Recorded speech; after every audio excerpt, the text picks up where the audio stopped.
외국인 범죄 1위가 중국이라는데 왜 확대를 하냐? 중국인 무비자 입국으로 범죄 증가 논란 뒤에 감춰진 경제적 실리와 국민의 안전이라는 가치에 대한 충격적인 증언 지금 공개됩니다. 그 요양병원에 누워있던 우리 국민이 그 외국인 강변인한테 이제 무자비하게 폭행당한 사건이 있었습니다. 네. 대퇴골 골절로 12주 상해를 입었거든요. 대략 어느 정도 처벌이 될 것 같습니까? 그 피해자의 상태라든가 또는 그 관계를 봤을 때 상당히 그 중환형을 선고받을 가능성이 높다고 봅니다. 네. 근데 처벌이 안 됐어요. 이게 법무부 산하의 출입국 당국하고 수사기관 사이에 공조가 안 됐습니다. 예.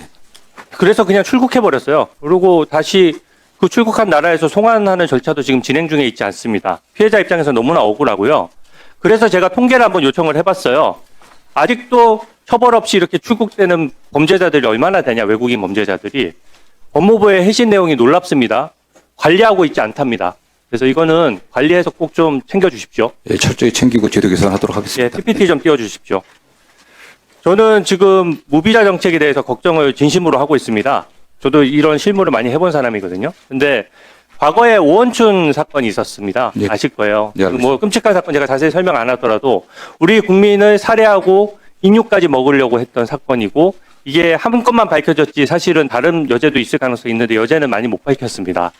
근데 제가 드리고 싶은 말씀은 뭐냐면 이 당시 언론에서도 뭘 지적했냐면 그 당시에 H2 취업 비자를 확 열어준 시기였어요.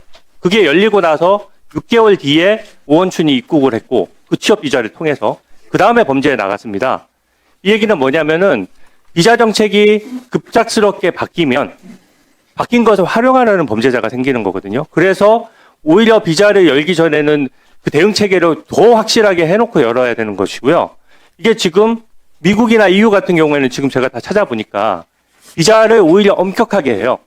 잘 못 들어오게 합니다. 그냥 우리가 그냥 관광 가려고 미국에 비자 신청을 해도 SNS까지 전부 다 공개로 돌려서 그 SNS에 다 그것을 검사를 해서 좀 이건 또 제가 생각했을 때 과하다 싶을 정도로 테러 위협이나 이런 것에 대한 글이 있는지 이런 것들 다 점검하고 하거든요. 근데 우리는 이거를 심사하는 인원이 1인당 뭐 한 8, 9만 명을 심사해요.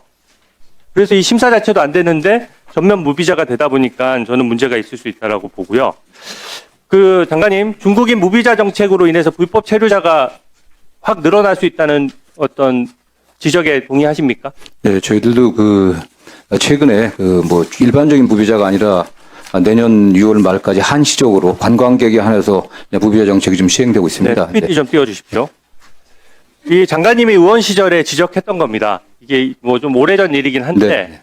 그때 제주도에 전면 무비자가 시행됐을 네. 때 불법 체류자의 무려 35%가 이 무비자, 관광객 무비자, 그러니까 관광객을 가장해서 들어오는 것이죠. 그것에 들어오는 것에 대해서 이 불법 체류자로 다 빠져버린 거예요. 실제로 지금 현재 불법 체류로서 범죄를 저지르고 있는 중국인들 중에서는 저때 들어온 사람도 많습니다. 네. 저는 그걸 진심으로 걱정을 하고요. 우리가 지금 이번에 무비자 시행을 했는데 6명이 도망을 갔거든요. 근데 그 3명이 들어오자마자 바로 다음날 금은방 절도를 했습니다. 절도라서 망정이지 이게 집단범죄 같은 경우에는 강도 강간으로도 이어질 수 있는 거라서 굉장히 위험하다는 지적을 제가 드립니다. 또 이번 문제점 중에 제가 제일 문제라고 생각하는 거는 중국 여행사가 모집을 하잖아요. 지금 네. 중국에 등록된 여행사가 한 317개 정도 돼요. 근데 그게 명단을 사전에 제출을 안 합니다. 우리 정부가 중국 여행사에 대해서 사전에 제출받을 수 있는 무슨 권한이 없어요. 그러다 보니까 불법 체류자나 범죄자도 관광객 3명을 모아서 관광객인 척 하면은 지금 사전적인 통제가 일단 없다는 점이 문제고요. 사후적인 통제를 제가 한번 법무부 대책을 꼼꼼히 보니까 이제 이탈률이 2%가 넘으면은 이걸 취소하도록 돼 있습니다. 예, 그렇습니다. 그렇죠. 근데 그 방안이 굉장히 2% 하면 별거 아닌 것 같지만 작년에 중국인이 460만 명이 들어왔어요. 2%면 얼마입니까? 9만 2천 명입니다.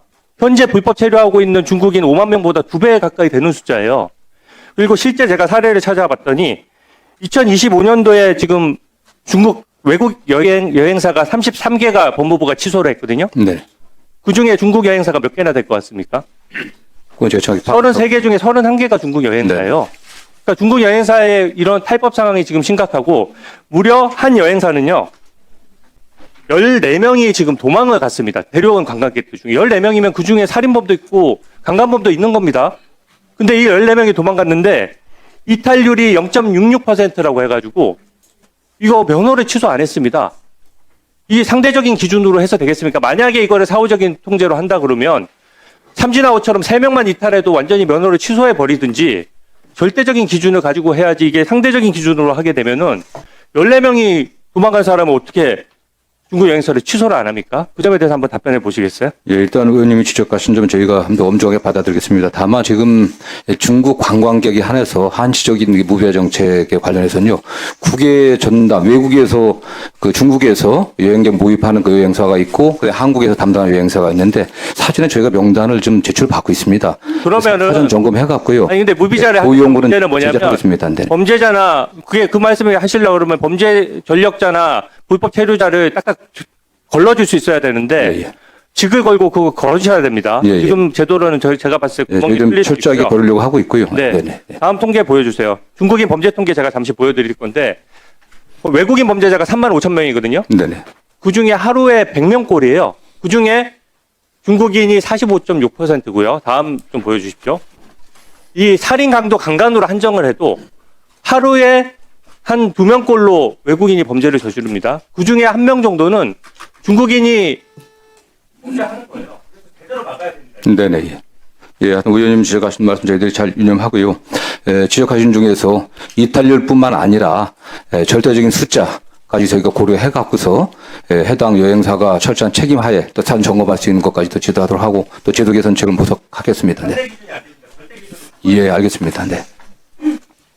국민들이 걱정하지 않도록 사전에 명단을 받아 혐의자를 걸러내고 있다고 합니다.